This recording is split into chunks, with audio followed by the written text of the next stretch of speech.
Hello, my name is Ashley Cowton, and this is my presentation for EDL 851 Module 1, Content Knowledge and Review for the course learning objectives of 7.1 through 7.3.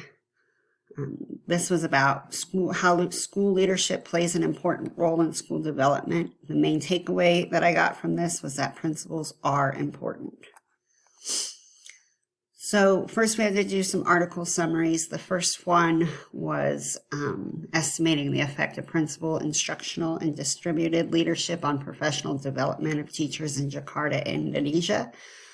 So this was a study about how the effect of instructional and distributed leadership practices carried out by the school principals, how they affected the teachers, how they developed professionally, and ultimately affecting the student growth. So distributed leadership is basically giving responsibilities to the staff member. Ultimately, this will empower them since they can share in the decision-making process. This study did show a positive relationship between distributed leadership and the teacher job satisfaction, and it allowed them to build trust, and they were able to collaborate. Instructional leadership is basically the coaching part of the job. It's how principals can help teachers improve in their skills and expertise. Ways that principals can do this would be form school goals, communicate their objectives, provide supervision and evaluations, coordinate curriculum, help track student progress, offer incentives, and more.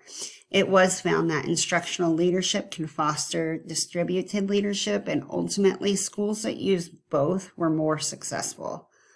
Next one was top 20 characteristics of awesome 21st century school leaders. And it gives characteristics needed to be a successful school leader, which included being honest while modeling your values, trust and empower your employees by listening to them and delegating responsibilities. Openly seek information and knowledge and share it with others. Always have a positive and caring attitude. Always be confident and approachable while giving praise to others. Let your dedication motivate those around you. Adopt a growth mindset. Be creative and innovative. Trust your instincts and create enthusiasm and optimism. The next article was Building Leadership Capacity, which discussed ways to improve your school and lead it towards more improvement by building the capacity of your staff, which will ultimately help them better meet the needs of the students. Ways that admin can do this is by making sure that you have a clear vision and mission, and make sure everybody knows it and let it drive your day. Make sure that your location doesn't determine the achievement, like whether you're in a rural or an urban school shouldn't matter as to whether or not your students are going to achieve. View achievement as a constant, regardless of the time constraints. Don't be saying things like, well, if there's just more time in the day. No, you make it happen. Help others understand the importance of teaching each student at a higher level. Hold our kids to that higher standard. Clarify what should be taught in the core curriculum.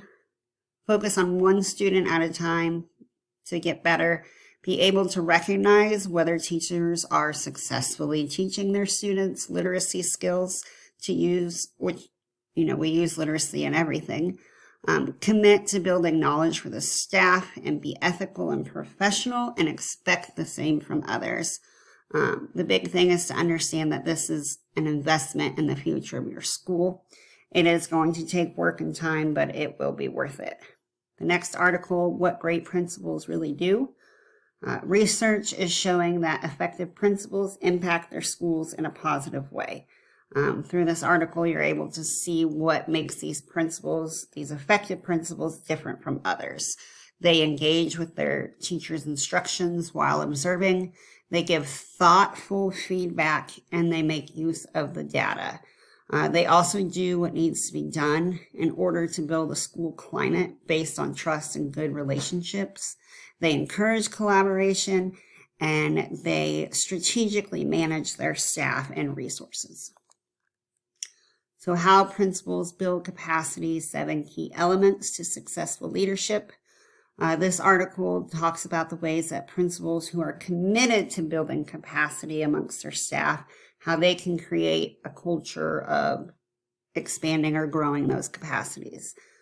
They are going to delegate powers and responsibilities, which will help the teachers develop their own leadership skills.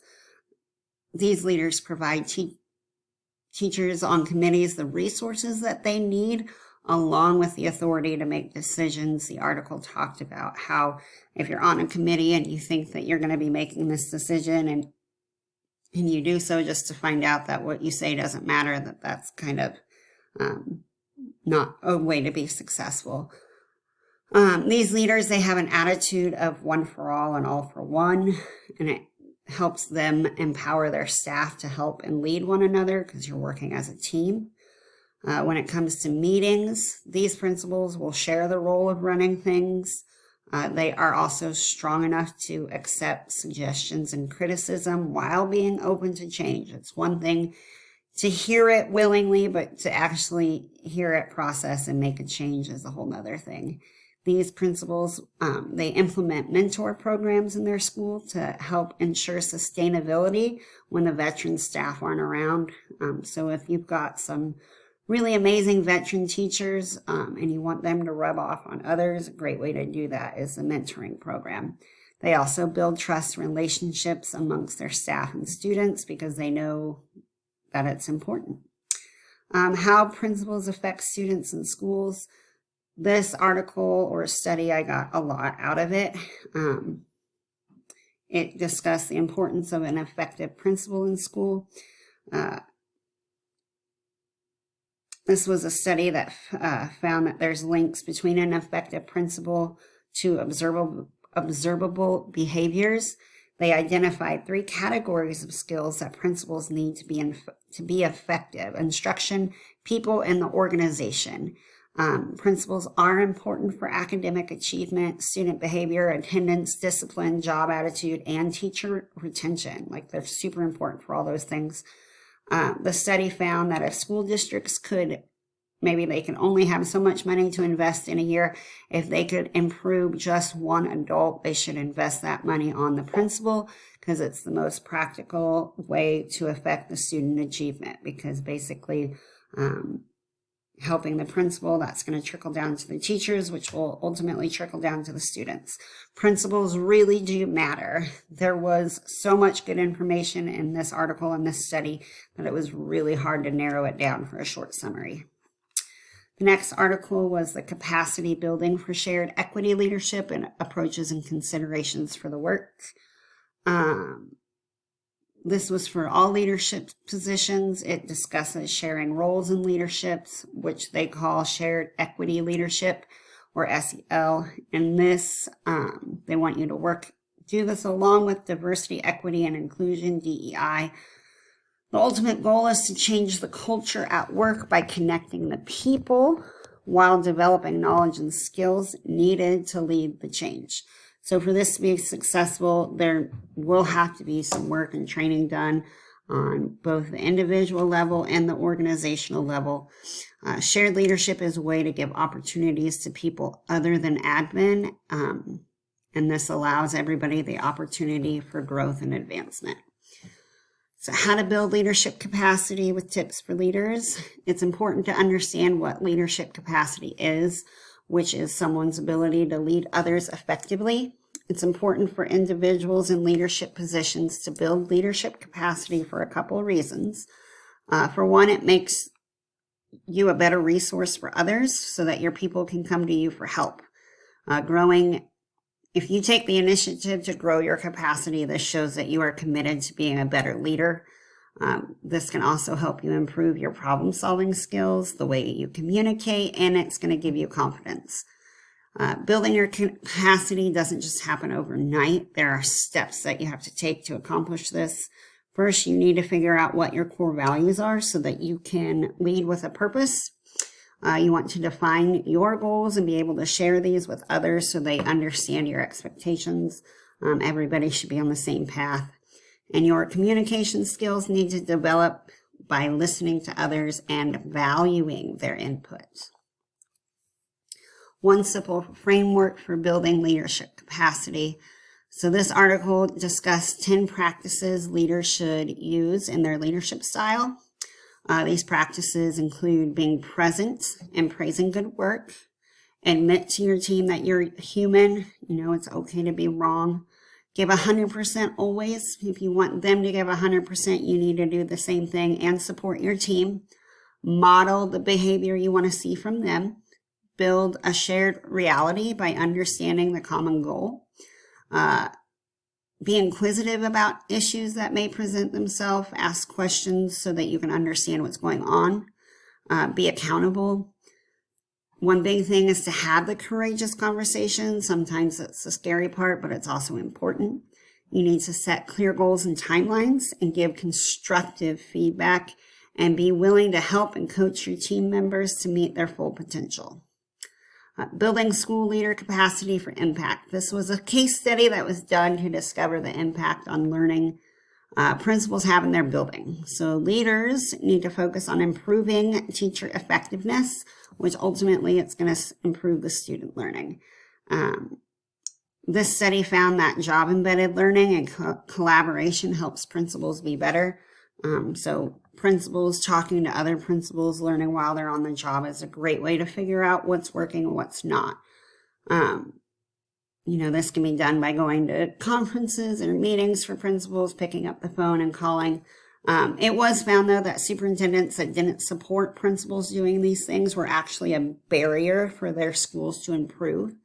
The study also found that principals that spent time with leadership coaches and interacting with other principals had a positive impact on their learning.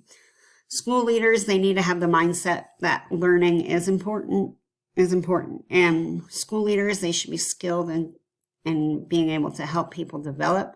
They need to be skilled in management, instruction, and organizational management. To be an effective school leader, the principal needs to ensure a safe and orderly school environment. They need to manage their resources and build a positive school climate.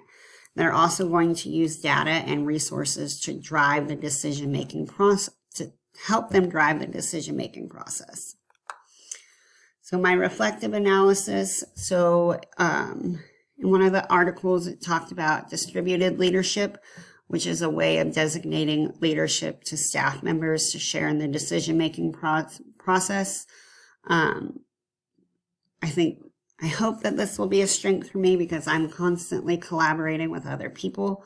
I like to hear others' ideas before I make a decision because I want to make the right decision. I want to hear the whole story so that I can make whatever I do fit everything. Doing this as a principal would allow my staff to feel like they have power in what is happening in the building. And then instructional leadership in the same article is a way for principals to ensure high quality teaching. Like I said earlier, this is considered the coaching and mentoring part of the job. So I think I'm able to show people how to do things successfully. I have been working really hard in the last couple of years, becoming more tactful and telling people things that they don't want to hear in a nice way, but making sure that they still hear it. And this will be an important part of the job. Principals, or another thing found in the study is where principals need to be able to give instruction to directly support teachers' work by making useful suggestions about what teachers might do differently. So in my town, I have been managing the city pool for 7 years. By doing this, I've become more comfortable with giving instructions to others to improve work. Doesn't mean that I'm an expert at it by any means, or even that I would be comfortable making suggestions with educated adults, but I do understand that it is something that needs to be done. Principals need to be able to build a productive school climate that promotes trust, collaboration, use of data, and continuous improvement. And this effort needs to extend to the parents and the community. So I'm in a unique situation where I've been with my district for 12 years and in my school for 12 years. And my principal is looking to retire in the next maybe 2 years. And the hope and goal that everyone is hoping for is that I will step into that role in our building. So like I said, I've been here for 12 years. I'm really invested in this community. I have a passion for the youth of this town. As I said earlier, I manage the pool. A couple years ago, we went through a lot to get money for a new pool, and I was kind of one of the people at the head of that. So I've lived here for almost a decade, and I understand the culture, and I feel like that's going to really help me build the climate that I need in my building. So principals need to be caring, have strong communication skills, and be able to build trust to be effective leaders. Like I said, I've been at my school for 12 years. Puts me in a unique situation that I get to know the staff already. They're my friends and I care about them. I'm able to show this on a daily basis by being the person that they come talk to with their problems. And I can offer advice if they want it, if it's applicable. I also love celebrating in their wins and their accomplishments, and I mourn in their losses. Like I said earlier, I am a talker, so I hope that I can communicate effectively. I do try to be an open book at school so that my team knows what I'm thinking, where my thought process is going, and what to expect. I don't usually have any problems talking about the hard things. Those are things that I'm working on with myself to be tactful and professional. And my colleagues are able to trust me because I follow through with my commitments. So principals need to be learning leaders, which means they embrace the theory that engaging in learning will help to improve their practice in a way that will positively impact student learning. I enjoy learning, and I hope to continue to grow in my practices when I become a principal. One way to do this would be by connecting with other principals to talk about things that work and don't work. My goal would be to have a mentor even. I also hope to be part of NAESP. My current principal, he's a part of this, and he has shared with us all of the awesome knowledge that he has gained through this organization. So I'd like to do that. And I'm one of those people that I often doubt that I'm the best that I can be, so I'm always working to be better. So what is meant by leadership capacity? So to put it simply, leadership capacity is a person's ability to lead others successfully.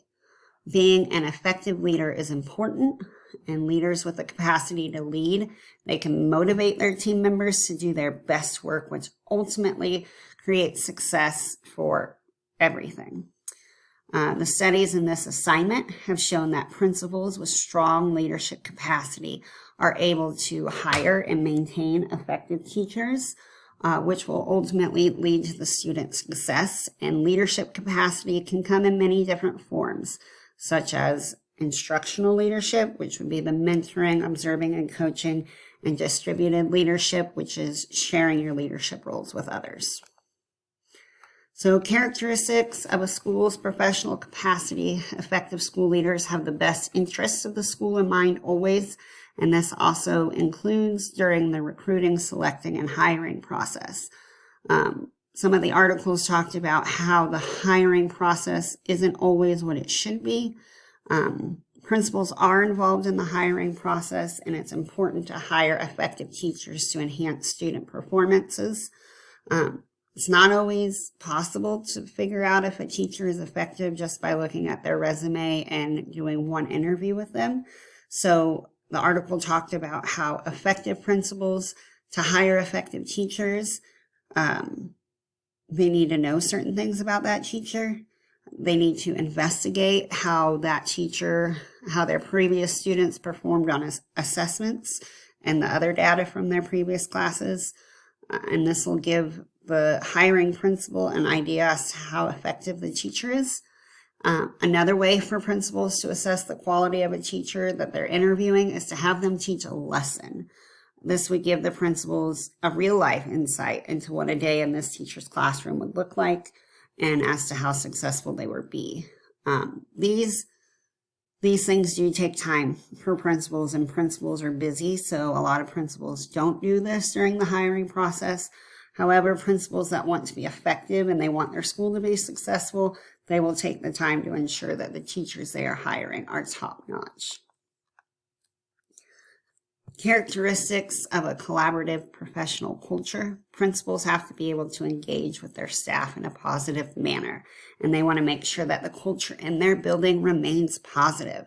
A benefit to this is teacher retention, which is especially important when you have effective teachers. You want those teachers to stick around. So to build a positive school culture, the principals need to be caring. They need to know how to communicate and build trust. By being caring and caring for the teachers, they can offer their teachers support when needed, which can help create a safe and nurturing environment, which again, is ultimately going to trickle down to the students. To help build positive school cultures, principals need to be able to communicate effectively. This can be done through strategies like the open door policy, sending out weekly emails with updates. This also means having those challenging conversations with staff to help them understand their weaknesses so that you can help them grow. And principals, they also need to communicate effectively with families because having that parental involvement is super important for our kids. Principals also need to build trust. They can do this by showing their staff that they are reliable and that they know what they're doing. And this can also be done by supporting their staff, whatever they need. Trust also needs to be built within the community, and this can be done by being a visible community leader. Principals also need to be visible throughout the school building to both staff and students, and they also need to build relationships with students as much as possible. Ultimately, being able to retain effective teachers will ensure the success of the well-being of each student. And the way to retain effective teachers is to have a good school culture and climate. So characteristics of professional learning. So just because principal is at the top of the building, that does not mean that he or she doesn't have room for growth. And a successful leader will understand that learning will always help them grow. Successful principals are able to look at themselves and figure out what they need to improve. They are also going to dedicate time to grow in their profession, which could include learning about digital programs and technologies that are being used in their school. They also need to be spending time talking to other principals about what does and doesn't work. And there are also learning opportunities for principals to attend outside of the school. However, being out of the building to attend conferences, it can be worrisome for some principals. But effective principals lead with distributed leadership so that they will assign leadership roles to several people throughout the building. And by doing that, they are able to empower their staff to be successful, which can help the school day run more smoothly even if they aren't there, which makes it easier for them to leave the building because they know they have a staff that they can trust to share the responsibilities. Effective principals will also use data to help drive the decisions they make for their school improvement plans. They're going to use the data to change things within the school and the classrooms and to help the teachers perform better. Again, ultimately leading to the success of the students. While teachers are the ones that are directly going to benefit from the leadership skills of a principal, of an effective principal, the kids are also going to benefit because when a teacher feels safe and empowered and they're being coached to be the best selves, the students are going to benefit from that. Effective principals are also aware of the cultures that surround them and they're going to make the necessary accommodations. Again, by being aware of the cultures, the school can be safe and welcoming environment for all students and staff. Characteristics of an implemented systems. One job of principals is to the supervision of their teachers, make sure they're doing what they're supposed to be doing. There are effective ways to do this. It's been found that the classroom walkthroughs are actually unproductive. The time spent on informal classroom walkthroughs can actually negatively affect the achievement growth. The theory behind that is that those walkthroughs, they don't help with growth because the principals are using them as a way to monitor what's going on or just be visible in the building. So there's nothing constructive coming from them. So instead of just being visible, effective principals, they're going to use high leverage instructional activities to support and improve their teachers' classroom instructions. These are going to happen in steps of observation, evaluation, feedback, and coaching. And then they're going to use the data to help drive the instructional programs. When using evaluation as a tool to help teachers grow, it's important to be open and honest. Those tough conversations, they might have to happen, but ultimately the teacher will grow from it. The more honest a principal is about the teacher's effectiveness, the more likely the teachers will be motivated to perform well and be open and willing to receive feedback, which will improve the classroom.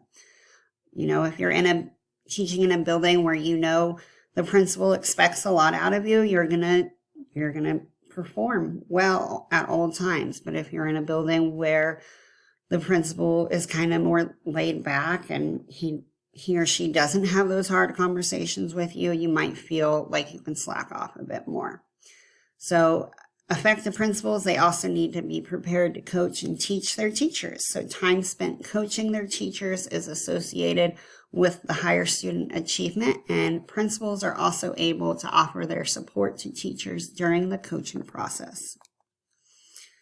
So these are the references.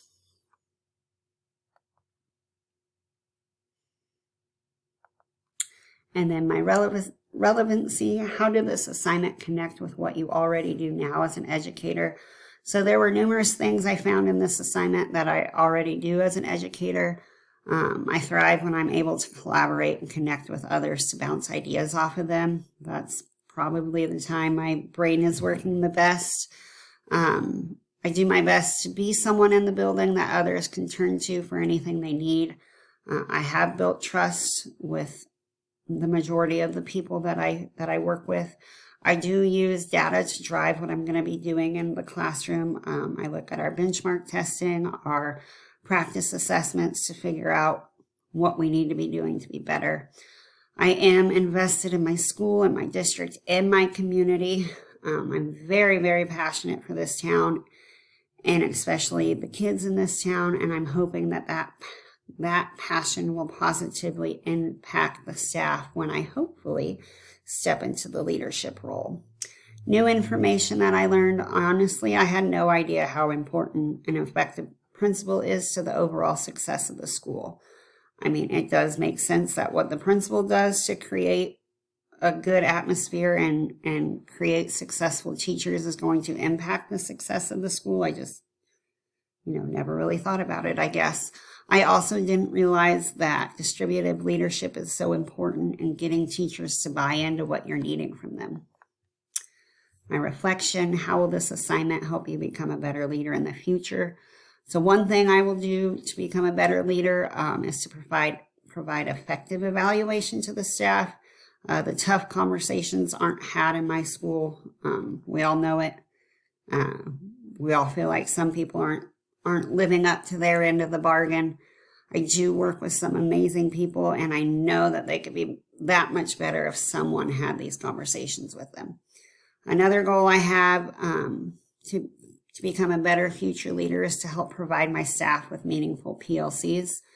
Some of the articles did talk about how important those learning communities are amongst the staff, and how providing effective PLCs can really help shape your staff for your kids. Our staff, we need training on how to handle kids on this autism spectrum. We're getting more and more of this in our building, and we just don't have the resources for it, and we don't know what we're doing.